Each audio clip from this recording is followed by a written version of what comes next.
শুভেচ্ছা আমন্ত্রণদের জনপদ লাইভে সঙ্গে আছি আমি লিনি আফরোজ। প্রতিনিয়ত পানি বাড়ছে লক্ষ্মীপুরে, ঘর বাড়ি হারিয়ে আশ্রয় কেন্দ্র খুঁজছে বহু মানুষ। ত্রাণ পৌঁছায়নি বেশিরভাগ প্রত্যন্ত এলাকায়। এ নিয়ে আরো জানবো দর্শক, সরাসরি যুক্ত হচ্ছেন সহকর্মী মাইনুদ্দিন আরিফ। আরিফ, এই যে মানুষের এত দুর্ভোগ পোহাতে হচ্ছে, মানুষের দুর্ভোগ কমাতে কি উদ্যোগ নেওয়া হচ্ছে সে বিষয়ে জানাবেন। লিনিয়া, আমি এই মুহূর্তে আছি লক্ষ্মীপুরের ভাঙ্গাখা ইউনিয়নে।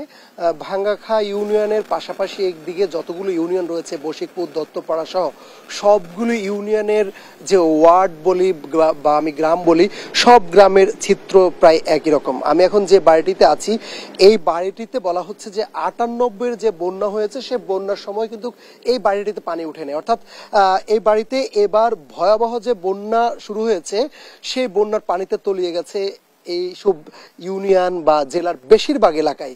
অর্থাৎ বলা হচ্ছে যে প্রায় 99% বাড়ি কিন্তু পানির নিচে রয়েছে।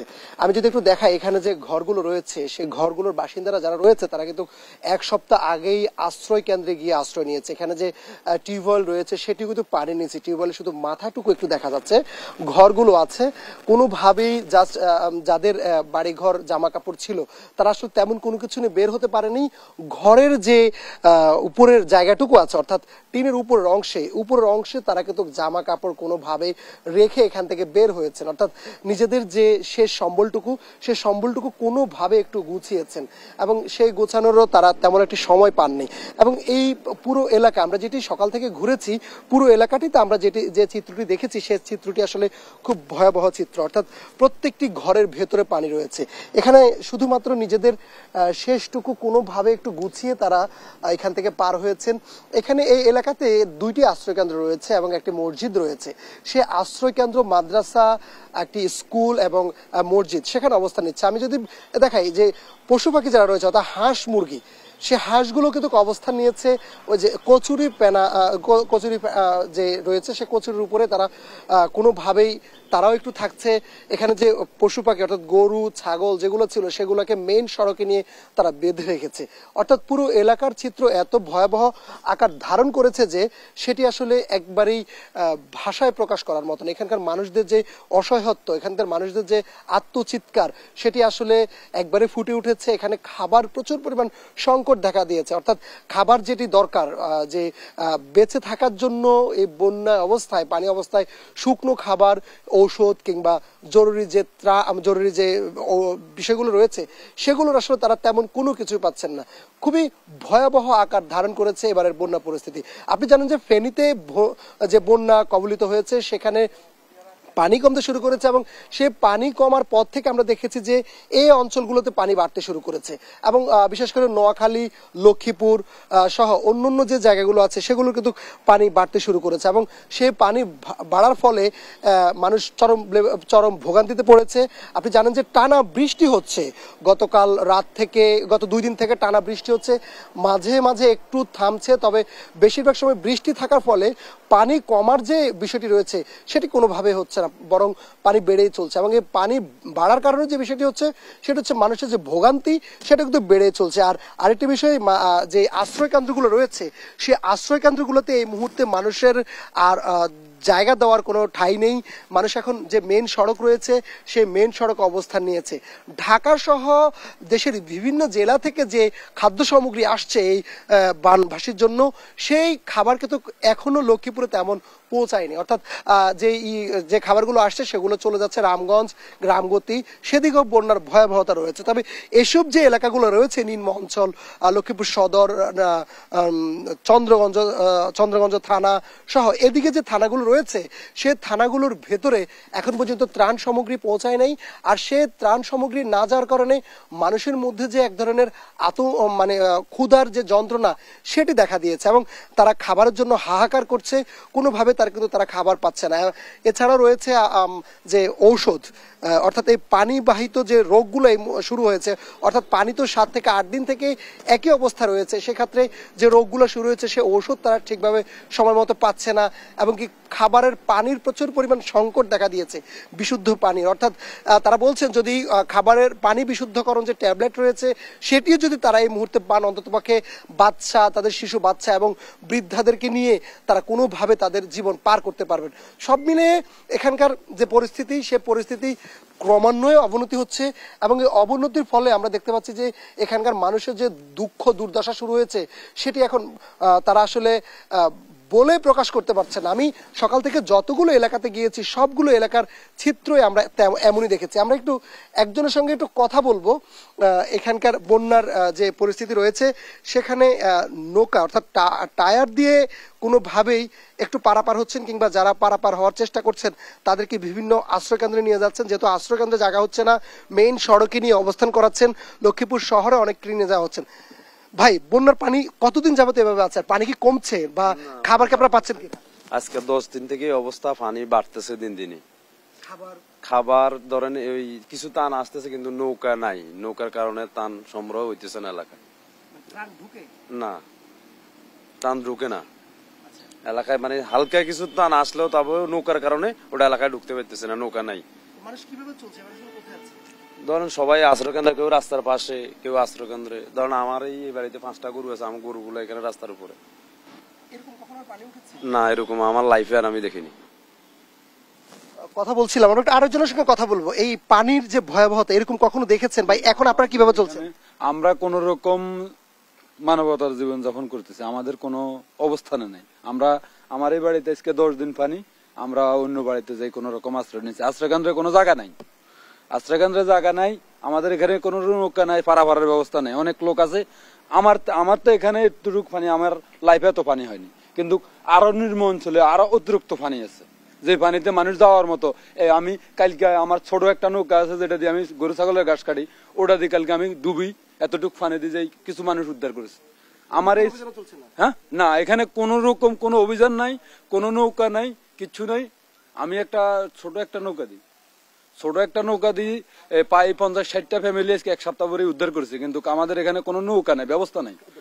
আমি আজকে 1 সপ্তাহ পরে যেমন কি শুনছিলাম যে এখানকার যে ভয়াবহতা, এখানে আসলে তারা বলছিলেন যে কোনোভাবেই যে তাদের পানি নৌকা উদ্ধার যে অভিযান রয়েছে সেই উদ্ধার অভিযানও তাদের পক্ষে আসলে চালানো এখন অসম্ভব হয়ে পড়েছে। এবং এই উদ্ধার অভিযান না চালানোর কারণে মানুষ যারা আটকা পড়েছে তাদেরকে কোনোভাবে আসলে যে আশ্রয়কেন্দ্র বলি কিংবা মেইন সড়ক বলি সেগুলোতে পৌঁছানো সম্ভব হচ্ছে না। যদি দ্রুত ত্রাণ আসলে এলাকায় প্রবেশ না করে এবং বিশুদ্ধ পানির ব্যবস্থা না হয় তাহলে এই মানুষগুলোর আরো বেশি দুঃখ দুর্দশা শুরু হবে এবং যে তারা যে বাঁচার যে আকুতি রয়েছে, একটু খাবার, একটু পানি, একটু আশ্রয়ের, সে আশ্রয়ের খোঁজে এখন মানুষগুলো ছুটছে, একটু খাবারের খোঁজে ছুটছে। এবং দেখেছি মেইন সড়কে মানুষ দাঁড়িয়ে আছে, একটু ত্রাণের গাড়ি দেখলেই তারা ছুটে পড়ছেন, কোনোভাবে যদি একটু ত্রাণ পান, কোনোভাবে যদি একটু নিজের জীবন বাঁচাতে পারেন সেটির জন্য এখন আকুতি করছে। তো লিনি, এ ছিল আমার কাছে বন্যার সর্বশেষ সংবাদ লক্ষ্মীপুর থেকে। আরিফ, অসংখ্য ধন্যবাদ আপনাকে। দর্শক, সহকর্মী আরিফ জানাচ্ছিলেন লক্ষ্মীপুরের সবশেষ পরিস্থিতি। বন্যা পরিস্থিতির আরো খবর জানবো দর্শক। এবার চট্টগ্রাম ও মৌলভীবাজার থেকে যুক্ত হচ্ছেন সহকর্মী একেএম নাজিম ও সালে এলাহি কুটি। আমরা প্রথমেই যাচ্ছি চট্টগ্রামে, সেখান থেকে যুক্ত হচ্ছেন নাজিম। বন্যার পানি কি কমতে শুরু করেছে কিনা বিস্তারিত জানাবেন। যে বন্যা শুরু হয়েছে সেই বন্যার কারণে আসলে চট্টগ্রামের হাটহাজারী, রাউজান, ফটিকছড়ি, মিরসরাই এসব এলাকা থেকে কিছু কিছু এলাকা থেকে পানি কমতে শুরু করেছে, কিন্তু আবার কিছু কিছু এলাকায় পানি বাড়ছে। আমরা যেটি দেখেছি সকাল থেকে আমরা খোঁজ নিয়ে, বিশেষ করে ফটিকছড়ি এবং মিরসরাই এলাকার সবচাইতে বেশি ক্ষতিগ্রস্ত হয়েছে। পাশাপাশি হাটহাজারী উপজেলার বেশ কয়েকটি ইউনিয়ন কিন্তু প্লাবিত হয়েছিল। এতে করে কিছু এলাকার, আমরা যেটি খোঁজ নিয়েছি, ফটিকছড়ির অধিকাংশ এলাকা, হাটহাজারীর বেশ কয়েকটি এলাকা এবং মিরসরের কিছু এলাকা থেকে পানি নামতে শুরু করলেও কিছু এলাকা এখনো পানি রয়েছে। তবে পানি নামলে পানির যে ক্ষত, যে বন্যায় যে ক্ষত সৃষ্টি হচ্ছে সেটি আসলে এখন ফুটে উঠছে। কারণ আমরা এখন যে জায়গায় রয়েছে হাটহাজারী উপজেলার মেখল এলাকায়, সেটি আসলে ফটিকছড়ি উপজেলার কাছাকাছি, এই যে রাউজানের কাছাকাছি। সেই উপজেলার অধিকাংশ সড়ক এখনো ক্ষত বিক্ষত, কারণ সেই সড়কগুলোর যাতায়াত বন্ধ, সড়ক যোগাযোগ বন্ধ, বিদ্যুৎ নেই। এখানকার মানুষের যে দুঃখ দুর্দশা সেটি আসলে বলে ভাষায় প্রকাশ করা যাবে না। এখানে প্রতিটি সড়কই ক্ষত বিক্ষত, সড়ক যোগাযোগ বন্ধ। ভেতরে প্রতিটি এলাকার যে গ্রামীণ যেসব সড়কগুলো রয়েছে সবগুলো সড়ক আসলে মাঝে মাঝে বড় গর্ত তৈরি হয়েছে, সড়ক ভাগ হয়ে গেছে পানির কারণে, আপনার পানির প্রবল স্রোতের কারণে। এতে করে যান চলাচল যেভাবে ব্যাহত হচ্ছে, পাশাপাশি জরুরি প্রয়োজনে ওষুধ থেকে শুরু করে যারা রোগীরা রয়েছেন এদেরকেও, যারা অসুস্থ হচ্ছেন রোগী আছেন এদেরকে আসলে নিয়ে যেতে খুবই দুর্বিষহ সময় পার করছে এখানকার মানুষ। আমরা সকালে ফটিকছড়িতে কথা বলেছিলাম। ফটিকছড়ি উপজেলার অধিকাংশ এলাকায় পানিতে তলে যাওয়ার পরে এখন যেভাবে ফুটে উঠছে, অধিকাংশ ঘরবাড়ি বিধ্বস্ত হয়ে গেছে, মানুষের খাবারের সংকট, ঘরবাড়ির সংকট। আমরা অনেক দেখেছি যে আসলে মানুষের মধ্যে যে তীব্র কষ্ট সেটি এখন ফুটে উঠছে।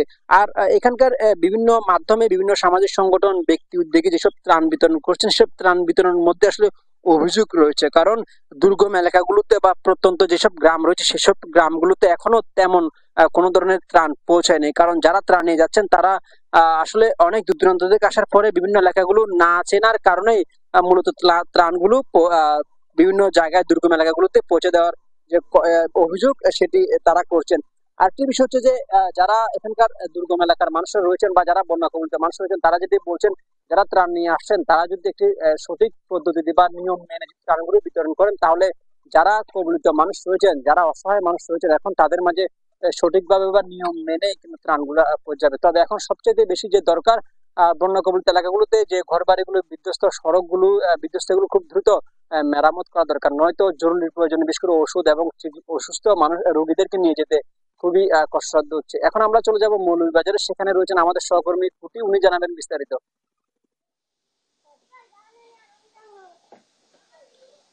হ্যাঁ, ধন্যবাদ। মৌলভীবাজারের যে বন্যা পরিস্থিতি অনেকটাই উন্নতি হয়েছে, কারণ উজানের যে ত্রিপুরা রাজ্যে বৃষ্টিপাত না হয়, এই নদীর পানিগুলা ইতিমধ্যেই মনু এবং ধলাই নদীর পানি বিপদসীমার নিচ দিয়ে প্রবাহিত হচ্ছে। এই নিচ দিয়ে প্রবাহিত হওয়ার কারণে যেসব এলাকা প্লাবিত করেছিল সেই সব এলাকা থেকে পানি নামতে শুরু করেছে এবং ইতিমধ্যে অনেক জায়গা থেকে পানি নেমে গেছে। কিন্তু পানি নেমে যাওয়ার পরেই ভেসে উঠছে ক্ষত চিহ্নগুলো এবং মানুষের যে দুর্ভোগ সেটা আরো চরম আকার ধারণ করছে। কারণ যেই সব জায়গা দিয়ে বা এলাকা প্লাবিত হয়েছিল সেই সব জায়গা এখন কাদাময় হয়ে আছে এবং বালি ভর্তি হয়ে আছে, যার কারণে মানুষজন ঘরে ফিরতে পারতেছেন না। মৌলভীবাজারে যে সার্বিক বন্যা পরিস্থিতি দাঁড়ায়, যেটা হচ্ছে মনু এবং ধলাই নদীর কারণে, এই দুটি নদী ভারতের কৈলাসহরের ত্রিপুরা রাজ্যের সেখানে উৎপত্তি এবং এইটা খরস্রোতা নদী, যেদিকে এই নদীগুলা মৌলভীবাজারের উপর দিয়ে প্রবাহিত হয়েছে। এই নদীর দুটি অত্যন্ত খরস্রোতা, যখনই উজানের ঢল নামে তখনই এটা লন্ডমন্ড করে ফেলে, যেই দেখে ভাঙ্গন সৃষ্টি হয় সেই দিক দিয়ে। অর্থাৎ এবারকার মৌলভীবাজারের মনু ও ধলাই নদীর এই তাণ্ডবে 16টি জায়গায় ভাঙ্গন দিয়ে মৌলভীবাজারের বিস্তীর্ণ এলাকা প্লাবিত করেছে। কুলউড়া, রাজনগর, কমলগঞ্জ, মৌলভীবাজার সদর সহ অত্যন্ত ভয়াবহ অবস্থা ধারণ করে এই নদীগুলো ভাঙ্গন সৃষ্টি করে এবং যতই সময় যাচ্ছে পানি যেসব এলাকা প্লাবিত করেছিল সেই সব এলাকা থেকে নামতে শুরু করেছে এবং নামার সাথে সাথেই ক্ষয়ক্ষতির চিহ্ন ফুসে উঠেছে। বিশেষ করে যেটা বলতে বারবার জানিয়ে আসতেছিলাম যে মৌলভীবাজারের যে ফসল যেটি আমন, সেই আমন চাষিরা লাগিয়েছিলেন কিন্তু সেটা অনেকটাই তলিয়ে গেছে। সেই সাথে যে কাঁচা ঘর বাড়ি এবং টিনের ঘর বাড়ি যেগুলা সেইগুলা লন্ডভন্ড হয়ে গেছে। আমাদের এই জেলায় মৌলভীবাজারের ত্রাণ সামগ্রীর পরিমাণ যেটুকু দেওয়া হচ্ছে সেটা অনেকটা আশানুরূপ। ত্রাণ সামগ্রী বিভিন্ন সামাজিক, রাজনৈতিক, সাংস্কৃতিক সংগঠনগুলো দিয়ে যাচ্ছে এবং সাংস্কৃতিক যে সংগঠনগুলো রয়েছে তারা গান গেয়ে ত্রাণ সামগ্রী সংগ্রহ করছে। অর্থাৎ ত্রাণের কোনো সমস্যা হচ্ছে না বলে বানবাসী মানুষ আমাকে জানিয়েছেন। কিন্তু সমস্যা যেটা হচ্ছে যে রাস্তাগুলা অনেকটাই ক্ষতবিক্ষত হয়ে গেছে এবং আমন ধান শেষ হয়ে গেছে, যার কারণে মানুষের দুর্ভোগ চরম আকার ধারণ করছে। এই হচ্ছে মৌলভীবাজারের বন্যা পরিস্থিতির সর্বশেষ খবর। অসংখ্য ধন্যবাদ আপনাদের দুজনকে আমাদের সঙ্গে যুক্ত হবার জন্য। দর্শক, চট্টগ্রাম মৌলভীবাজারের বন্যা পরিস্থিতির খবরাখবর জানাচ্ছিলেন আমাদের সহকর্মীরা। ফারাক্কা বাঁধের 109টি গেট খুলে দিয়েছে ভারত। এই বিষয়ে বিস্তারিত জানাতে চাঁপাইনবাবগঞ্জ থেকে যুক্ত হচ্ছেন সহকর্মী তারেক রহমান। তারেক, ফারাক্কা বাঁধের 109টি গেট খুলে দিয়েছে ভারত, এই বিষয়ে আপনার কাছে এই মুহূর্তে কি তথ্য রয়েছে আর এর প্রভাব আসলে কতটুকু পড়তে পারে বন্যার্তদের মাঝে, বিস্তারিত জানাবেন। লিনিয়া, গতকাল আমাদের কাছে খবর আসছিল ফারাক্কার যে 109টি গেট আছে সবগুলো কিন্তু খুলে দিয়েছে ভারত। এরপরে কিন্তু বিশেষ করে চাঁপাইনবাবগঞ্জ অঞ্চলে যে নদী পাড়ের বাসিন্দারা আছে এসব এলাকায় কিন্তু মানুষের মধ্যে একরকম আতঙ্ক সৃষ্টি হয়েছিল। তবে আপাতত সে আতঙ্ক বা শঙ্কা নেই। এই চাঁপাইনবাবগঞ্জের শিবগঞ্জ থেকে যে পানিগুলো ঢুকছে, পানিগুলো কিন্তু ভাটিতে রাজশাহী হয়ে পাবনা ঈশ্বরদীর দিকে কিন্তু প্রবাহিত হচ্ছে। যখন ওই এলাকার পানিগুলো সমান হবে অর্থাৎ ভরপুর হবে, তখন কিন্তু এদিকে উজানে কিন্তু পানি বাড়ার শঙ্কা রয়েছে। আপনাদেরকে আমি জানিয়ে রাখি, গতকাল থেকে আজ সকাল 6টা পর্যন্ত চাঁপাইনবাবগঞ্জে পানি বেড়েছে 4 সেন্টিমিটার, অর্থাৎ এখনো কিন্তু বিপদ সীমার 4.55 সেন্টিমিটার নিচে রয়েছে। আপনাদেরকে বলে রাখি যে গতকাল যখন ফারাক্কার বাঁধ খুলে দেয় তখন কিন্তু বিশেষ করে শিবগঞ্জের যে পাঁকা ইউনিয়ন আছে, দুর্লভপুর ইউনিয়ন আছে, এর কিন্তু মাত্র 10 কিলোমিটার দূরে কিন্তু এই ফারাক্কা বাঁধ। এর পরপরই কিন্তু এলাকাগুলোতে আতঙ্ক ছড়িয়ে পড়ে। তবে যে পরিমাণ পানি বাড়ার কথা ছিল সে পরিমাণ পানি বাড়েনি। আমরা সকাল থেকে এসে স্থানীয় কৃষক বাসিন্দাদের সাথে কথা বলেছি, তারা বলেছেন যে মাত্র 12 ঘন্টাতে 4 সেন্টিমিটার পানি বেড়েছে। তবে নিম্ন অঞ্চলে অর্থাৎ পাকা এলাকাতে কিছু ধান প্লাবিত হয়েছে, কিছু ধান ডুবে গেছে এবং দুর্লভপুর অর্থাৎ পাকা ইউনিয়নের যে বগলাউড়ে ঘাট আছে, এই ঘাটে প্রবল স্রোতের কারণে বেশ কিছু ভাঙনের সৃষ্টি হয়েছিল রাতের বেলায়। তবে এখন কিন্তু পদ্মা শান্ত আছে, তবে স্রোত রয়েছে। আমাদেরকে পানি উন্নয়ন বোর্ডের কর্মকর্তারা জানিয়েছেন তারা কিন্তু সব ধরনের প্রস্তুতি নিয়ে রেখেছেন এবং জেলা প্রশাসকও জানিয়েছেন বন্যা কবলিত এলাকা যদি হয়, বিশেষ করে নিম্নাঞ্চল, তারা কিন্তু সব ধরনের প্রস্তুতি নিয়ে রেখেছেন। আমরা একজন এখানকার স্থানীয় বাসিন্দার সাথে কথা বলতে চাই, তার কাছ থেকে আমরা জানবো আসলে এই যে ফারাক্কার বাঁধ খুলে দিয়েছে, ফারাক্কার বাঁধ খুলে দেওয়ার প্রভাবে কি কি ক্ষতিগ্রস্ত হতে পারে একটু বলবেন আপনাকে, এখন পর্যন্ত কি কি হয়েছে? এখন হয়েছে পাট, ধান, এগুলো ক্ষতি হয়েছে। বাড়িতে এখানে উঠেনি, কিন্তু উঠবে। আর বন্যা আগাইছে, বন্যা খুব প্রচুর আগাইছে। জি ধন্যবাদ। যিনি আপনি দেখছিলেন কি যে চাঁপাইনবাবগঞ্জের একজন কৃষক বলছেন যে বন্যা কিন্তু পানি বাড়ছে, তবে এখানে এই এলাকা প্লাবিত হতে আরো 2-1 দিন আমাদেরকে অপেক্ষা করতে হবে। তবে আপাতত আতঙ্কের কিছু কারণ নাই। এই ছিল আমার কাছে চাঁপাইনবাবগঞ্জের সর্বশেষ পরিস্থিতি। তারেক, অসংখ্য ধন্যবাদ আপনাকে। দর্শক, চাঁপাইনবাবগঞ্জ থেকে যুক্ত ছিলেন সহকর্মী তারেক। দর্শক দেখছেন দেশ জনপদ লাইভ।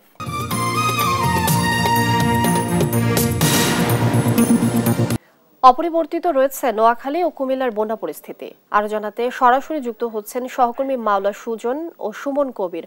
আমাদের সাথে প্রথমেই যুক্ত হচ্ছে নোয়াখালী থেকে সুজন। সুজন, এই যে ত্রাণ দেয়া হচ্ছে, এগুলো কি সবার কাছে পৌঁছাচ্ছে কিনা, বিশেষ করে প্রত্যন্ত অঞ্চলগুলোতে ত্রাণগুলো সঠিকভাবে পৌঁছাচ্ছে কিনা সে বিষয়ে জানাবেন।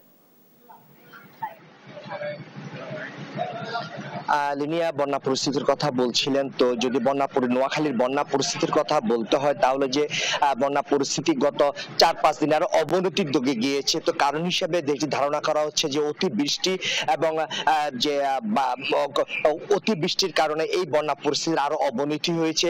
বৃষ্টি কখনো মুষলধারে হচ্ছে, কখনো অজরো হচ্ছে, আবার কখনো ঝিরঝিরে ভাবে বৃষ্টি হচ্ছে। আজকে সকালও নোয়াখালীতে গতকাল মধ্যরাত থেকে আজ সকাল পর্যন্ত অবিরাম বৃষ্টি হয়েছে। এই বৃষ্টির কারণে আজকে আবার পানি বেড়েছে বলে ধারণা করা হচ্ছে। তো একই সাথে আরেকটি তথ্য সেটি হচ্ছে যে নোয়াখালী কোম্পানিগঞ্জের যে মুসাপুর ক্লোজার রয়েছে সেটি বাঁধ ভেঙে যাওয়ায় যে নোয়াখালীর কোম্পানিগঞ্জ উপজেলা এবং পার্শ্ববর্তী কপিরহাট উপজেলা কিছুটা পানি বেড়েছে। জোয়ারের সাথে পানি এসে তা মানে মোটামুটি ঘর বাড়িতে উঠছে বলে জানা গেছে। তো একই সাথে আরেকটি যে হচ্ছে যে বন্যার পানির কারণে যে নোয়াখালীর যে 8টি উপজেলা আক্রান্ত হয়েছে, সে 8টি উপজেলায় যে বিশেষ করে যে মাছের খামারগুলোর ব্যাপক ক্ষতি হয়েছে।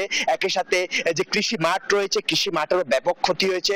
যে কৃষকদের বোনা বীজ অনেকটা পানির তলে রয়েছে, ফলে যে সামনে যে আমন মৌসুম, সে আমন মৌসুমের নিয়ে শঙ্কা রয়েছে কৃষকদের মাঝে। তো একই সাথে যে অনেক মুরগির খামার পানিতে ভেসে গেছে বলে জানা গেছে জেলা প্রশাসন সূত্রে। আসলে যেসব যে তরুণরা বা যেসব যুবকরা যেসব মাছের খামার বা মুরগি খামার সাথে জড়িত। তা আশা করা হচ্ছে তারা অনেকটাই বন্যা নেমে গেলে শান্ত হওয়ার আশঙ্কা রয়েছে। তো ত্রাণের ব্যাপারে যদি বলতে হয় আপনাকে একটি তথ্য জানিয়ে রাখতে চাই যে সেটি হচ্ছে যে নোয়াখালী জেলা প্রশাসনের সূত্র মতে মোট 198টি আশ্রয় কেন্দ্রে এ পর্যন্ত প্রায় 2 লক্ষ মানুষ আশ্রয় নিয়েছে।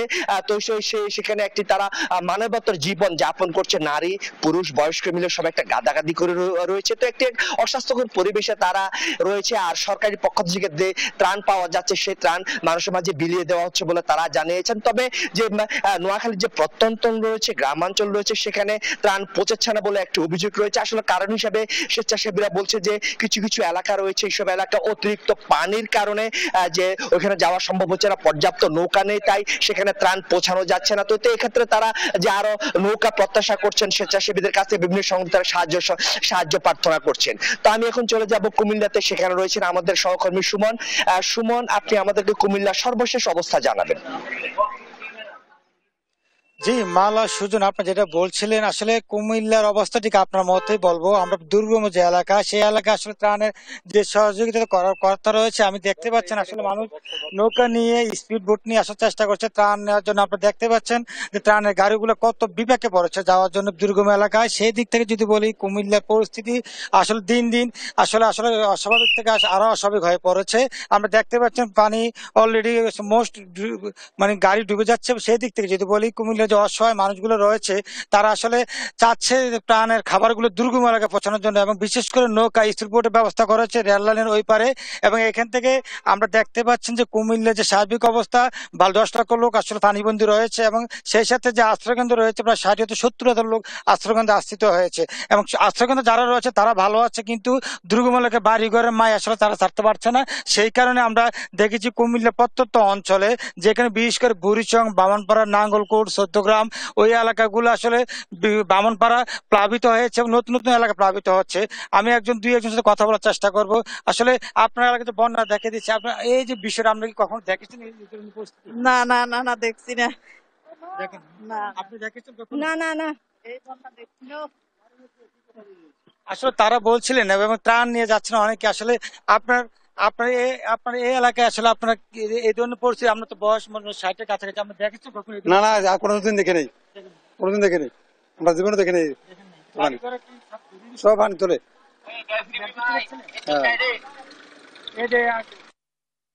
তারা রয়েছে আসলে তারা চেষ্টা করছেন দুর্গম এলাকা মানুষের কাছে ত্রাণ পৌঁছানোর জন্য। বিশেষ করে তারা এখান থেকে যাওয়ার পরে নৌকা যোগে আসলে খাবার নিতে হবে। একমাত্র বাহন হচ্ছে ট্রাক্টর ছাড়া আসলে নেওয়া সম্ভব হচ্ছে না। আমরা দেখতে পাচ্ছেন তারা আসলে চেষ্টা করছে, তারা স্বেচ্ছাসেবক বিভিন্ন সংগঠন তারা চেষ্টা করছে, দিন রাত পরিশ্রম করছে। ভাই আপনারা এই এলাকার এইসব বিষয়ে আপনি কি বলবেন? আসলে এটা বন্যা, এরকম বন্যা কখনো দেখেছেন আপনার? আমার লাইফে আমি কখনো এরকম বন্যা দেখিনি। ইভেন আমার দাদার বয়সী যারা আছে তারাও বলছে যে আমাদের লাইফে আমরা এরকম কোনো বন্যা দেখিনি। শুধুমাত্র যখন 2004 সালে বন্যা হয়েছিল আমাদের এরিয়াতে শুধুমাত্র চৌমুনি পর্যন্ত হাঁটু হয় না, রাস্তাটা ডুবছিল আর কি। আর এবার হচ্ছে পুরো গ্রামে মোটামুটি সব জায়গাতেই হাঁটু সমান কোমর সমান পানি হয়েছে।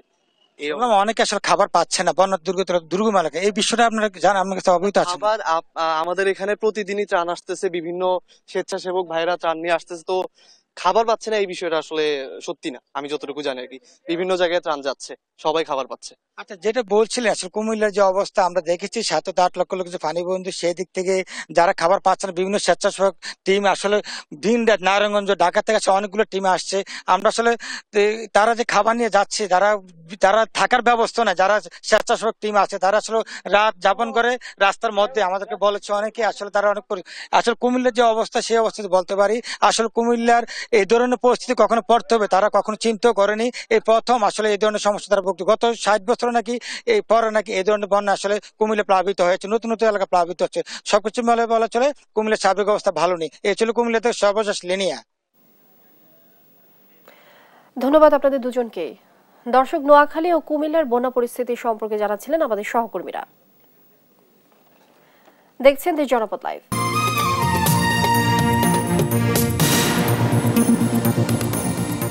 বন্যা পরিস্থিতির সবশেষ খবর জানবো। এবার খাগড়াছড়ি থেকে অপু দত্ত এবং ব্রাহ্মণবাড়িয়া থেকে যুক্ত হচ্ছেন মেহেদিনুর পরশ। আমাদের সাথে খাগড়াছড়ি থেকে যুক্ত হচ্ছেন প্রথমেই সহকর্মী অপু, খাগড়াছড়ির বর্তমান চিত্র কি অবস্থা দেখছেন, আর ত্রাণ কার্যক্রম চলছে কিনা সঠিকভাবে, সবকিছু মিলে জানাবেন।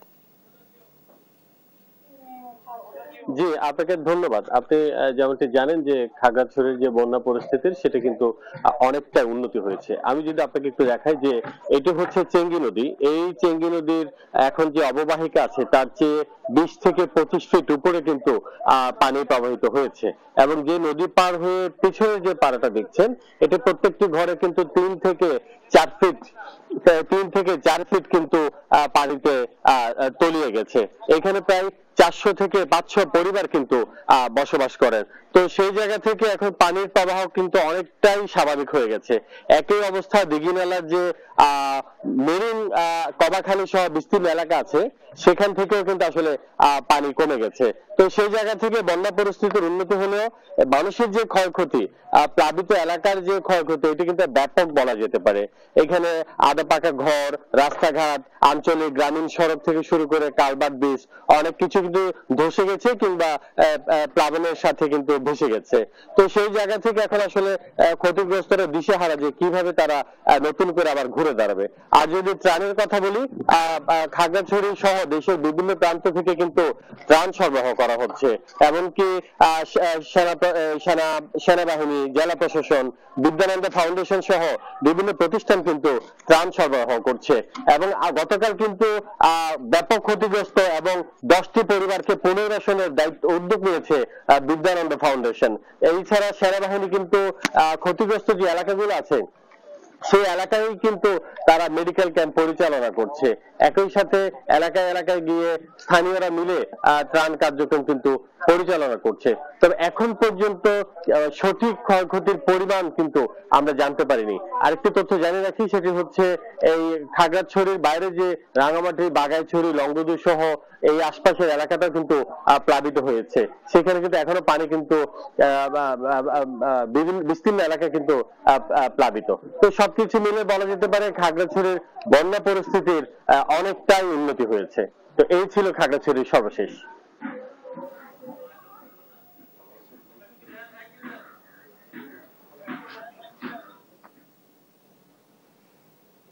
হ্যাঁ অপু, আপনাকে জানিয়ে রাখি ব্রাহ্মণবাড়িয়ার আখড়া এবং কসবার বন্যা পরিস্থিতি অনেক উন্নতি হয়ে গেছে। ইতিমধ্যে পানি সরে গেছে। পানি সরে যাওয়ার ফলে মানুষজন কিন্তু বাড়িতে চলে যাচ্ছে আশ্রয়কেন্দ্র থেকে এবং যেসব বেশি ক্ষতি হয়েছে ফসলি জিমু, মাছের ঘেরে, এছাড়া কিছু যে আঞ্চলিক সড়কের ক্ষতি হয়েছে, এছাড়া দুইটি বাঁধেরও ক্ষতি হয়েছে। এগুলো মেরামতের চেষ্টা চলছে। তো সব মিলিয়ে যদি আমি বলি যে ফসলি জমি যে ছিল 12,500 হেক্টর, এর মধ্যে 7,500 হেক্টর ফসলি জমি কিন্তু নষ্ট হয়ে গেছে। যারা কৃষক রয়েছেন তারা বলছেন যে বন্যার আগে তারা এগুলো ধানের চারা রোপণ করেছিলেন। এখন পানি আসাতে পানির তলে তলিয়ে যাওয়ার কারণে এই ফসলের ব্যাপক ক্ষয়ক্ষতি হওয়াতে তারা আর্থিকভাবে একটা ক্ষতিগ্রস্ত। এছাড়া যে নতুন ধানের চারা নিয়ে তারা সংশয় আছেন যে চারা কিনেছিল প্রতি কাঠি 500 টাকা দরে, এখন তা বেড়ে হয়েছে 1,500 থেকে 2,000 টাকা দরে। এছাড়া যদি বলে থাকে যে একটি গুরুত্বপূর্ণ সড়কে ভেঙে যাওয়ার ফলে, সড়কের আঞ্চলিক বেলি সেতু ভেঙে যাওয়ার ফলে যে এই আখড়া আগরতলা স্থলবন্দরের কার্যক্রম কিন্তু অনেকটা বন্ধ রয়েছে। তো গতকাল থেকে যে আখড়া ইমিগ্রেশন, যে যাত্রী পারাপার কিন্তু চালু হয়ে গেছে। এই আখড়া ইমিগ্রেশনের সবকিছু কার্যক্রম চালু হয়, দুই দেশের যাত্রী পারাপার গতকাল থেকে স্বাভাবিকভাবে শুরু হয়েছে। এছাড়া যে স্থলবন্দর যদি বলি, স্থলবন্দরে কিন্তু এই কার্যক্রম কিছুটা ব্যাহত আছে, যেহেতু বেলি সেতুটি এখনো মেরামত করা হয়নি। বেলি সেতুটি মেরামত করতে আর 2-3 দিন সময় লাগবে বলে সড়ক বিভাগ আমাকে জানিয়েছে। তো বন্যার সার্বিক চিত্র যদি বলি যে জেলার বিভিন্ন প্রান্ত থেকে মানুষজন কিন্তু এই ক্ষতিগ্রস্ত এলাকায় ত্রাণ নিয়ে আসছেন। পাশাপাশি জেলা প্রশাসন, পুলিশ সবাই ক্ষতিগ্রস্তদের কিন্তু সহায়তা করছে। এছাড়া এই বন্যায় বেশি একটা অঙ্কের ক্ষতি হয়েছে মাছের। বিভিন্ন পুকুর ছিল, পুকুরের প্রায় শত পুকুরের মাছ বের হয়ে প্রায় 19 কোটি টাকার মতো ক্ষয়ক্ষতি হয়েছে বলে মৎস্য বিভাগ আমাকে জানিয়েছে। তো এ ছিল বন্যার সার্বিক বিষয় নিয়ে আমার কাছে সর্বশেষ। লিনিয়া, অসংখ্য ধন্যবাদ আপনাদের দুজনকে আমাদের সঙ্গে যুক্ত হবার জন্য। দর্শক, খাগড়াছড়ি ব্রাহ্মণবাড়িয়া থেকে বন্যা পরিস্থিতির খবরাখবর জানাচ্ছিলেন সহকর্মীরা। দেখছেন দেশ জনপদ লাইভ।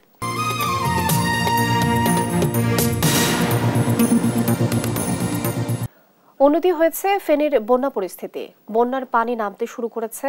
আরো জানাচ্ছেন সহকর্মী তোফায়েল আহমেদ নিলয়।